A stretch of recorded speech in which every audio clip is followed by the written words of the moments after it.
Hey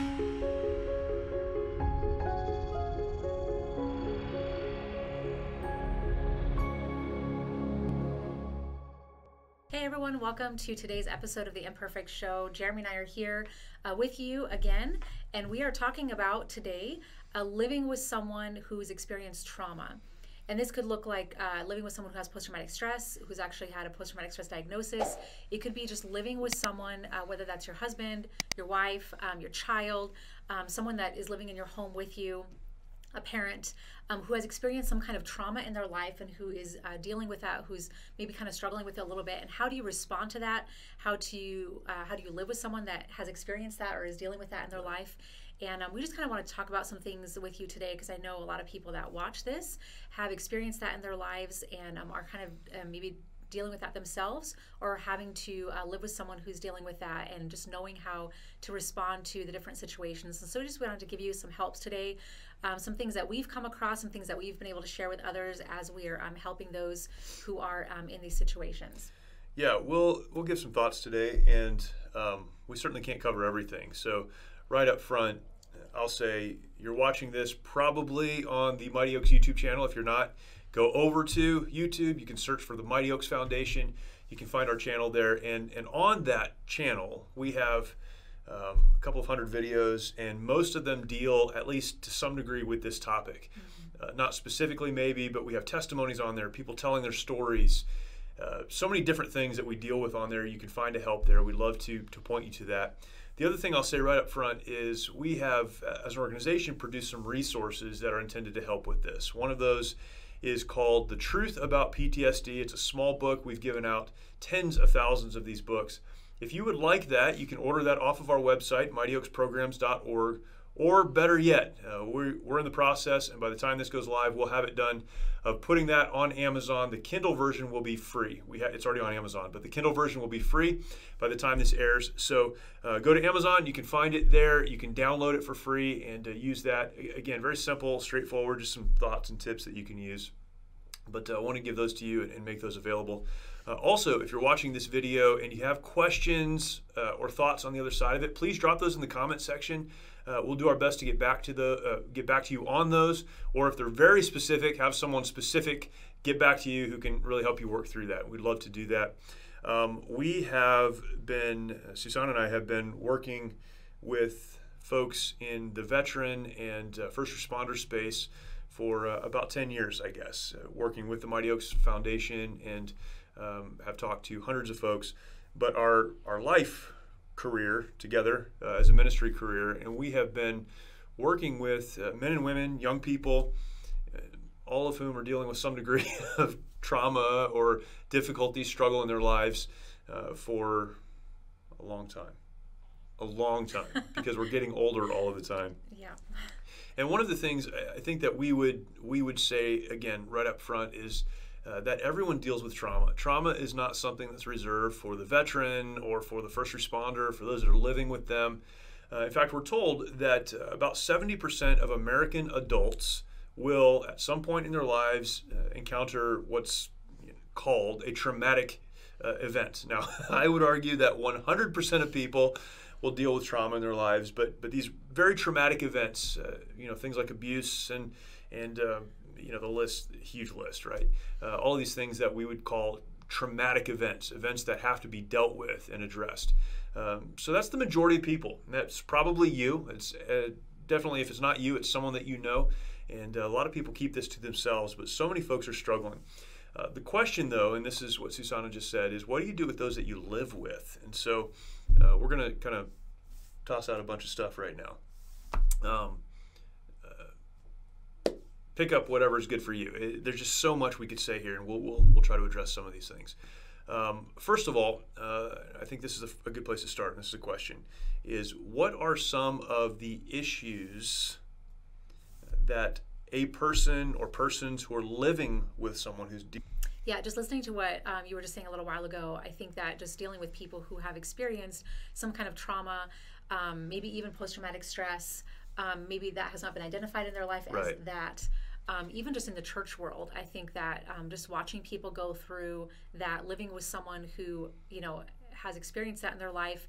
And maybe I think there's a couple of different aspects to that, because maybe they have experienced, the trauma, and they don't even know, like they're not identifying as that. They're dealing with kind of the side effects of that. Yeah, they're dealing with the stuff, but they haven't put their finger on why. So you could be living with someone who is dealing with anxiety or fear or anger outbursts or, extreme OCD, and you're kind of watching them and you're like, I don't understand why they're doing this. And from the outside looking in, you're looking at it as, all those things. And this person is just responding to their trauma with those things. A lot of times I feel like that is really difficult to deal with, because as a person looking from the outside in, it's hard to know maybe if that person has never shared about the trauma they've experienced in their life, and they don't even know why they're acting this way.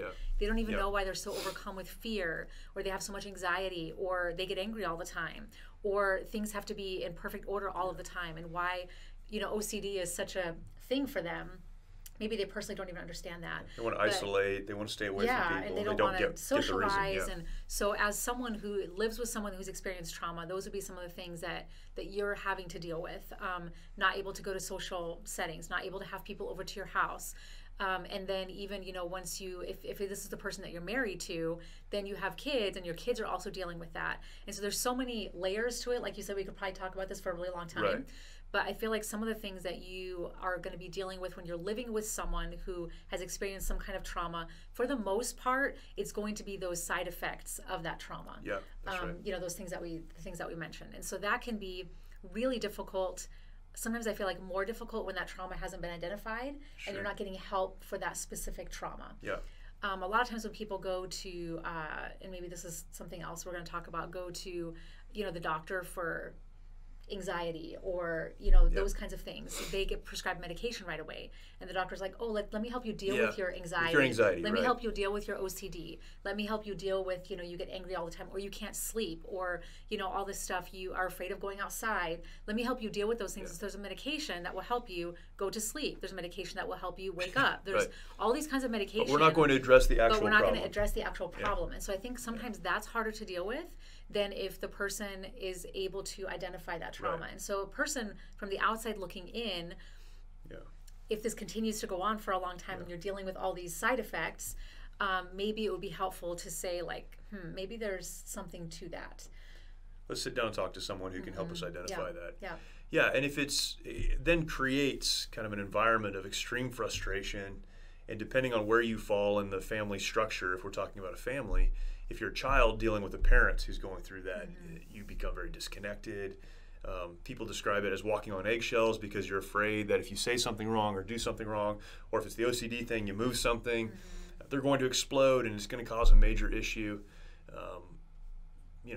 In our past, I think that's been one of the issues that I've dealt with, is the anger thing, and so our kids trying to figure out what to do with that, and you as well. I think that's a very real impact to children, is like, how do I deal with this?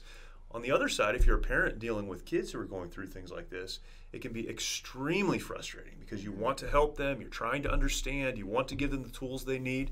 And we've worked with a number of families over the years who it took them, for their kids to get into their adult years before they realized there was a trauma early in their childhood. And that's what it's a moving target. They've been trying to hit that. So trying to have that diagnosed. And then if it's a spouse, obviously it creates isolation, loneliness, and all of those other things that come. And I think for many spouses, they become, or they take on the role of caretaker. So their role of husband or wife shifts from this, we're working on this together, we're raising the kids together, we're going through life together, we're supporting each other in our respective roles, to I am now a caregiver, and my life is focused on taking care of you. So there are a lot of things that really become very, very real to families who are dealing with this. And then you think of those on the outside, those, maybe you're not living with them, but you are a family member, a parent, brother, sister, someone outside who's close to them. You can see what they're dealing with, this trauma, this thing they're dealing with, but they refuse to get help, and that creates another whole set of circumstances that's difficult to navigate. And sometimes too, you don't know what the day-to-day is going to look like either. Right. And I think that makes it more difficult too. You know, you can't plan, you can't figure things out. If it's someone outside of your home and you don't get to see them that much, you know, one moment that you see them could look very different than the other moment, or something that makes them upset one day is going to be fine the next day. And, you know, in your home, especially with your kids, that's really, I think that can be really difficult as kids are responding to a parent who's going through that, is kids just don't know where they stand all the time. And it does cause that, like that isolation that you said. And it causes kids, I think, to distance themselves from the parent and to maybe not want to deal with them, maybe not consciously or verbally, they would probably never say that. But, you know, subconsciously, maybe they're wanting to just distance themselves from that parent because they're just not, I don't know where I stand with them. One day it's like this, the next day it's like that. And so I think it is just a multifaceted situation. So if you're the person who is dealing with the trauma and the people around you are struggling with how to address that and how to help you, that's not what this episode is about. But please get the help that you need so that you can have those relationships and grow those relationships and be in those. Earlier this week on the Mighty Oak Show, another show that we filmed for this channel, we talked about what you can do if you're struggling with trauma and how to deal with that. We defined post-traumatic stress and what that looks like. Please get the help you need. There are people available to help you with that and help you work through that. But if you're the family member, this becomes a different issue. And I think there are a lot of things that a family member walking through this need to understand. One thing does start with the definition. It's easy for us to become angry or frustrated with someone who's close to us who happens to be struggling when we don't get it. We know what happened to them. We know why they say they're struggling, but it doesn't make sense to us. In our world, we deal with many people who have been diagnosed clinically with post-traumatic stress disorder. And that clinical diagnosis has a very specific definition. The problem with that definition is there are a lot of people who are struggling with things that wouldn't fall within that definition. And so then we dismiss them and say, well, what you're dealing with is really not a big deal. A great definition that someone gave to me a few years ago is this one. Trauma is an event or series of events that has pushed one beyond their ability to cope. It's an event or series of events that has pushed one beyond their ability to cope. Practically, what does that mean? It means if your child is struggling every day they go to school with friends that, or, you know, maybe not friends, kids that are, you know, we say bullying, and I think that's overused a little bit, but they can't handle what's happening at school, and it's pushed them beyond their ability to study and to pay attention and to learn. Well, maybe it's not clinically trauma, but it's something that needs to be addressed, and it's traumatic to them. It could be a high school student who's overwhelmed by what's happening in their school, or because they really want to get into a college, but their grades aren't there, and so they shut down and they don't want to interact with anyone. That becomes the trauma that causes the behavior. And on we could go, and we need to be very compassionate and gracious when we're dealing with people in our lives who are struggling through something, whatever that event is. Now, we'll get to specifically how to deal with it, but don't dismiss it. That will create frustration in their lives. They're struggling with something for real, and you dismiss it. That puts them in a place where they don't want to deal with you, they don't want to talk to you, and now you're both on separate islands with a chasm between you that will never be crossed because you refuse to acknowledge that they're struggling with something.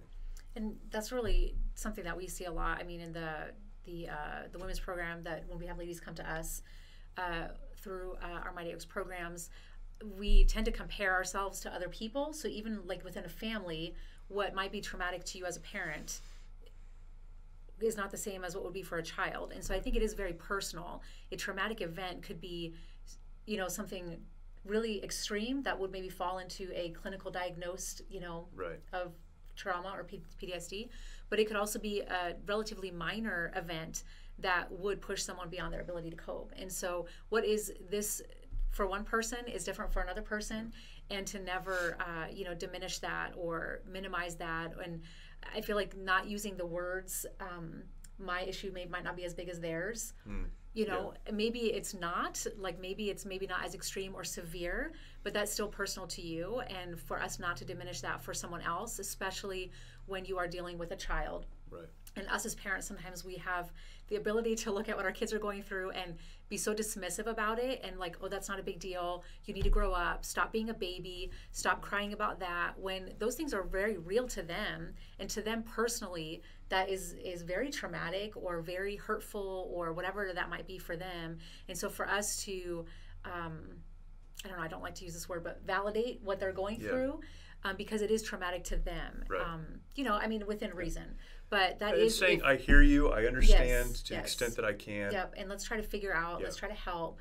And so that is a really important point, is to not ever minimize what someone, what's something that's very personal to them and what they're going through. Yeah, don't minimize it. You know, acknowledge that it's taking place, and that creates some hope and some help.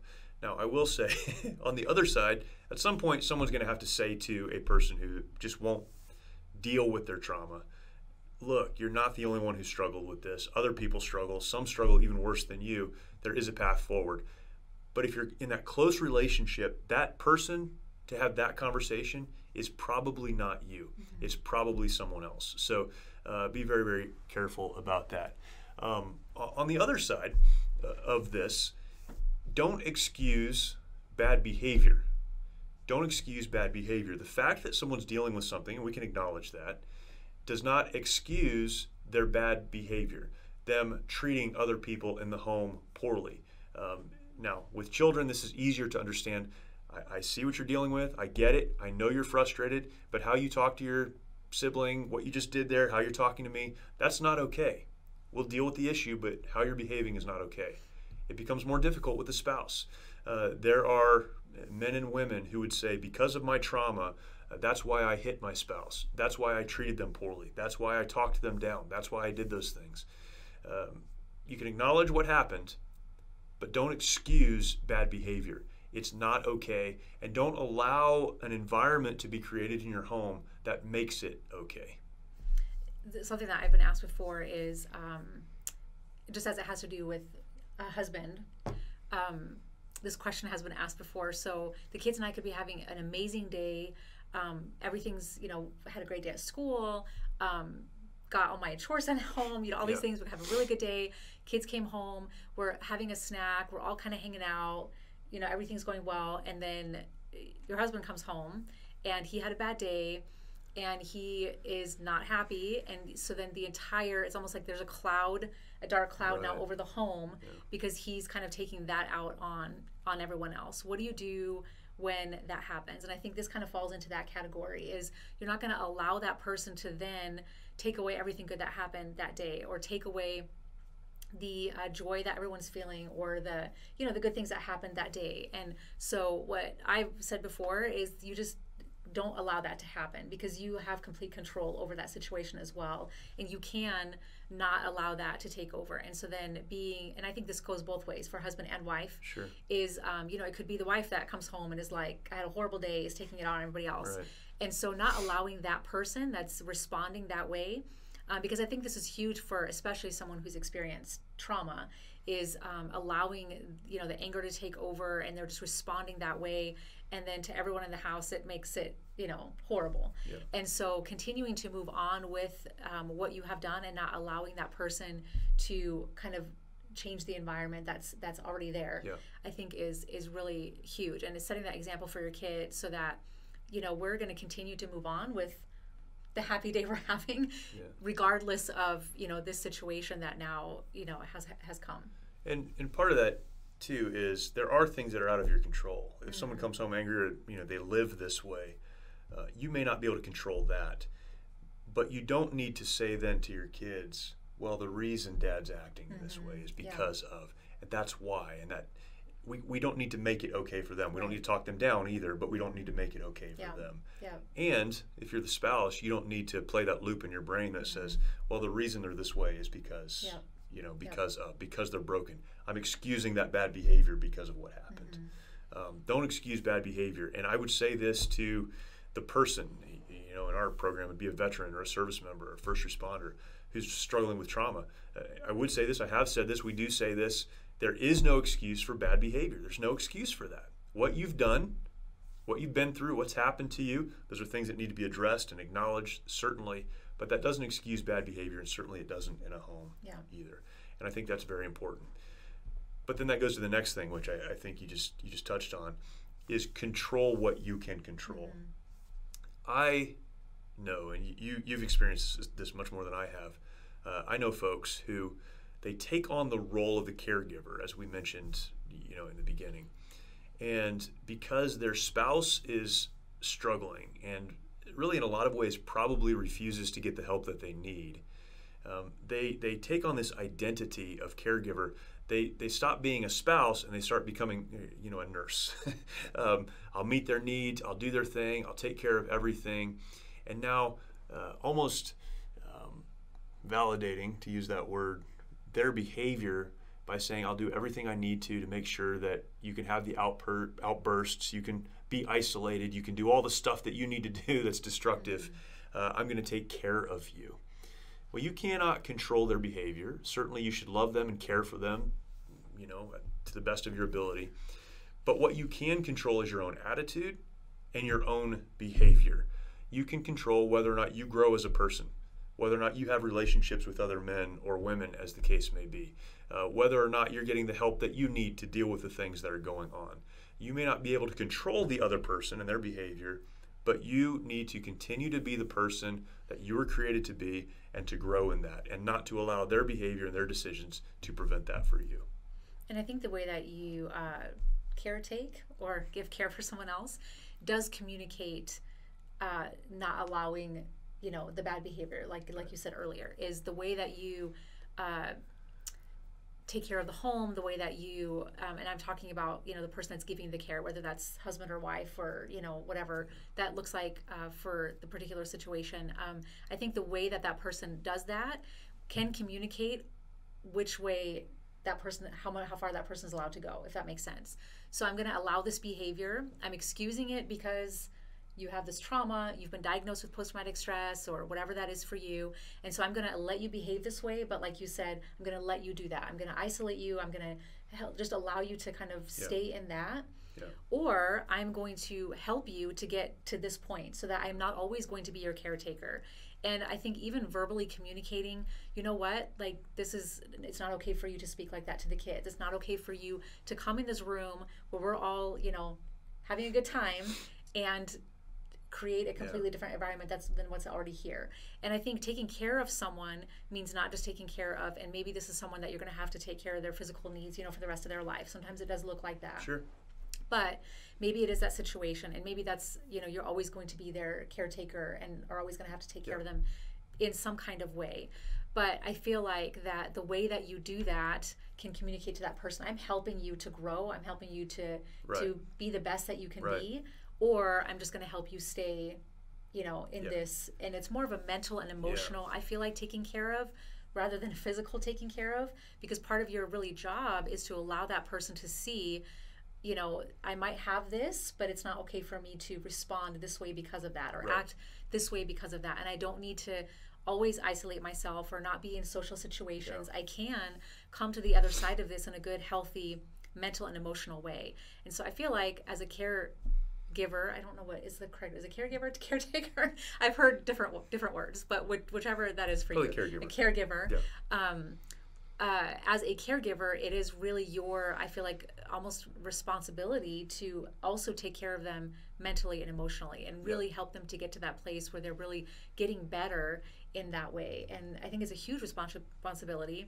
And I feel like people are prone to maybe take on that role. This is what I'm going to do forever. And they start to identify with, I am a caregiver and this is what I'm going to be. And so, like you said, we tend to not take care of ourselves. We tend to not, sometimes we become like the person that we're taking care of.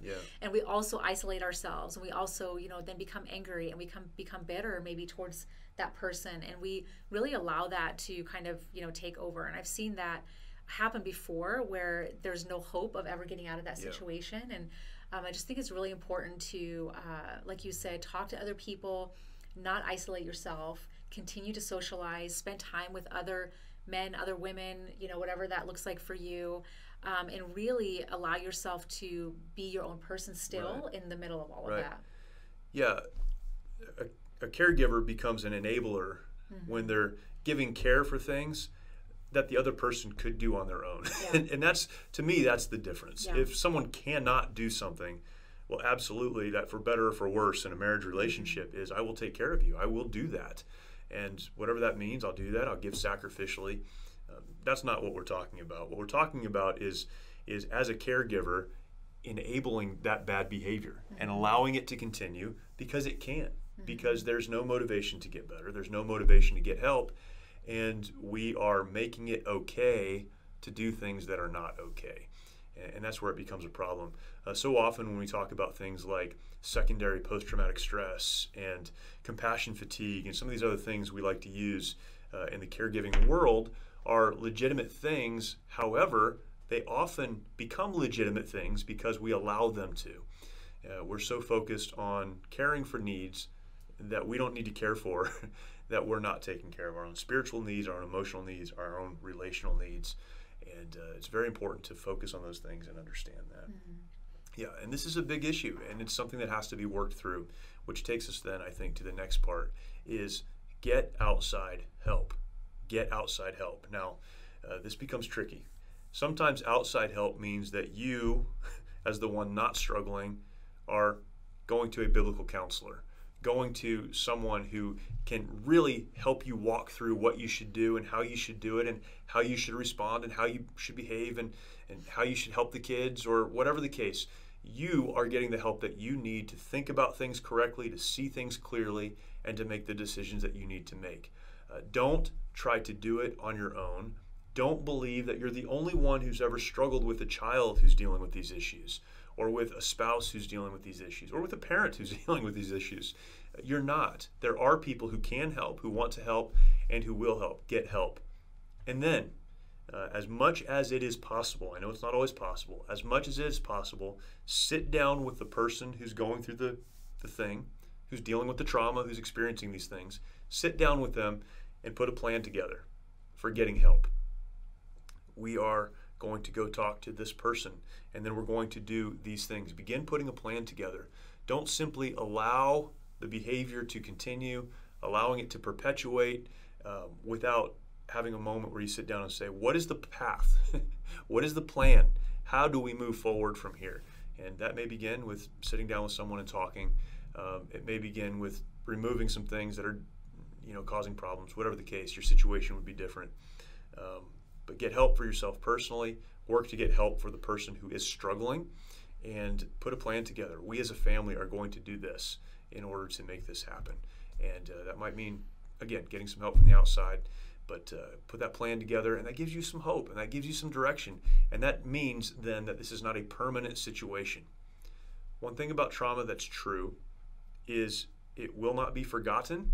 You're not going to get over it. We say that, and it's just not helpful. Get over it. You're not going to get over it. It's not going to be forgotten. You're not going to just get over it. But it doesn't have to have a hold in your life. In fact, in a lot of ways, what happens in our lives that is harmful becomes helpful as we're able to minister to others and help others and see the world a little bit differently. But that trauma doesn't need to keep you from moving forward. And you need to work together as a family to figure out how are we going to move forward. I would say a word to families, parents who are dealing with children that are going through things. If you have other children, don't allow what the one child is dealing with to prevent the other kids from learning and growing and having fun and participating in things and doing things. Don't make the trauma of one child the trauma of the rest of the children. Again, don't excuse bad behavior. We need to be gracious, we need to be loving, we need to be kind, we need to work together. But we need to understand the person who's hurting needs help, but the people who are growing need to be able to take care of themselves as well. It seems like getting help from the outside is a little bit more popular in the veteran community, maybe. Sure. And one of the thoughts that I had while you were saying what you were saying is in the church community, I feel like it's a little bit more difficult. because we don't like to talk about Right. things that are going on Right. with us. We don't like to talk about things that are wrong. We don't like to talk about maybe our past or traumatic things that have happened to us, maybe because of embarrassment, maybe because, we're just so used to, we come to church and everyone's okay. People that go to church don't have Right. problems. Right. And so I would say also, if you are someone that goes to church, someone that maybe believes in the same ways that we have kind of talked about in the past, then don't be afraid to go and talk to someone. Don't be afraid to find someone in your church, one of the leaders in your church, and talk to them about maybe something that you're dealing with. If it is something that is keeping you from moving forward, if it is something that has pushed you to the point where you can't cope any longer, that if there is a traumatic event that has happened in your life, don't be afraid to talk to someone about it, because there can be so much help for you personally to move past that, and to and I would say move past it, because it is always going to be a part of you, and it is something that you're never going to forget. But it can be something helpful to you, and it can be something that you can use in your life to help other people, like Jeremy said. And so I think just looking at the trauma that you experienced in that way, and not to be afraid to talk to someone about it, and also not to be afraid to share. Once you've come to the point in your life where now you're able to kind of cope with that. Right. To share about it and to talk to people about it, because there's probably someone else that has experienced the same or maybe similar to what you've experienced as well. And that's something that I feel like is not very popular maybe in the church community, is to talk about that and talk to someone, but also maybe share. And you just never know what you've experienced in your life is going to be used to help someone else and to be able to encourage someone else. And so just to maybe use it for positive and use it for good, and just to be able to look at it that way, and to be able to look at something so horrible, so traumatic that you've experienced, and to know that it can actually be used for good, and it can be used to be helpful and encouraging to other people. Yeah. And if you're getting help, really get help. This is something I think we've had these conversations with people in the past where they said they wanted to get help. What they really wanted to do was complain about their situation or their spouse or whatever, and then you offer help. You try to get them help. We've worked so hard with some folks to try to get them help, and they're just like, nah, because what they really want is for someone to validate that they should hate their husband, or they should hate their wife, or their kids are crazy or whatever. When you go to get help and understand that help begins with you, and then as you grow, you're able to help others. And that's going to be a huge thing to you. But yeah, absolutely. Get the help you need, and then be willing to share that with others. That's where redemption comes. You redeem the brokenness of your own past for a good purpose for others. I think that can be, what an amazing thing to be able to come to the other side of some of this and help others. Yeah. So much we could talk about, and certainly we're doing our best organizationally to do that. This week alone, we've done a few videos on this topic, approaching it from different angles. We've written some things and produced some other content and materials that can be a help to you. Take some time to look at those. Again, go to our website, mightyoaksprograms.org. We don't have all of the answers, but we have a lot of experience. And we've experienced personally, we've experienced by trying to help others, and we've learned a lot along the way. Go to our website. There, we talk about this often, but for veterans, active duty service members, first responders, and their spouses, we have programs that we would love to invite you to attend at no cost to you. On our website, you can find an applications tab. You can find out more information about those programs. There's additional resources there. Our YouTube channel, again, has resources. You can go and find The Truth About PTSD on Amazon, and you can download that for free. And anything else that we can do for you, certainly we want to. That's why we're here, and we would love to have this conversation with you and answer any questions that you might have. So go ahead and drop those in the comment section as well. This is a big topic. I think many people become, I've said this before, the lifelong victims of a one-time event. Something's happened in their past, they've been victimized by it, and now that is their title, that is their identity, and unfortunately then many people spread that around to family, to people that care about them. It becomes a difficult situation to live with and in. If you have been hurt, get help. If you are in that situation, don't excuse bad behavior. Focus on growing to be and continuing to be the person God has created you to be. Get help for yourself, get help for your situation, develop a plan, and you can move forward together. Anything else? No. No? I think you covered it all. There's a lot more we could say, I think. and perhaps we will. Again, let us know if we can be a help to you, and I hope that this was at least a challenge, if not a help, to go out and find the help that you need. Thank you for watching. Thank you for listening. We will talk to you next time.